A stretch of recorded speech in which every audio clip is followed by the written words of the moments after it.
maxkamadda racfaanka ee gobolka Togdheer ayaa u fadhiisatay saaka oo xada dhageysiga dacwadda eedeysanayaal bileysku ku soo qabqabtay qaadka Tolobaan ah ay soo gelinayeen gudaha magaalada Burco. Dhageysiga dacwadda ayaa waxa goobjoog ah saraakiisha ugu sareysa bileyska gobolka Togdheer iyo dadweyne tiro badan. Ugu horeynba waxaa ku dhawaaqay xukunka maxkamadda kusimaha gudoomiyaha maxkamadda racfaanka ee gobolka Togdheer ahna garsoore ka tirsan maxkamadda racfaanka Cabdiweli Aadan Cabdilaahi. waxay ku xukuntay rafcaanlayaasha kala kow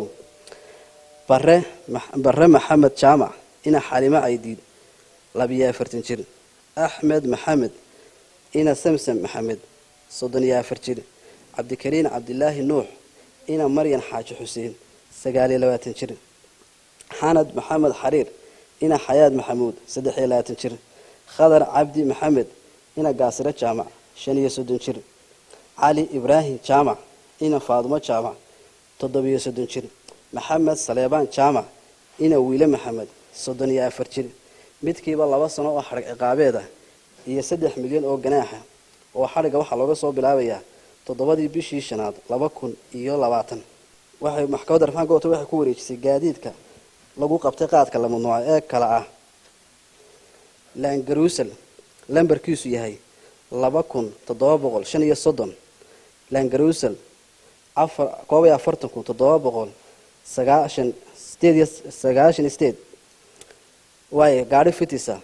oo lambarkeedu yahay 58200 iyo 430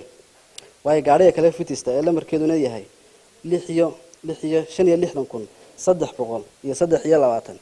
iyo gaariga noohada ah ee lambarkeedu yahay 460,612 iyo gaariga seerafta ah ee lambarkeedu yahay 66180 qaranka Jamhuuriyadda Soomaaliland gaar ahaan ciidanka booliska gobolka Togdheer si waafaqsan qodobada 184 195 196 xeer lambar 370 2016 oo la akhriyo qodobka 505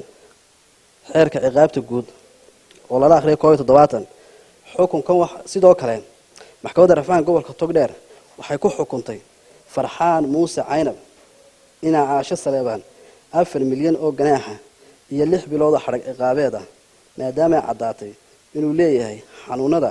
dhiigkarka iyo macaanka. ugu dambeynna maxkamadda gobolka Togdheer ayaa ku wareejisay taliyaha qaybta bileyska ee gobolka Togdheer iyo ku-xigeenkiisa furayaasha gaadiidkii lagu soo qabtay qaadka. furayaasha gaadiidka waxaa lagu wareejiyay taliyaha qaybta booliska gobolka Togdheer maanta taariikhdu 10 bishii shanaad 2020 xukunka waxaa lagu dhawaaqay maanta oo taariikhdu tahay 10 bishii shanaad 2020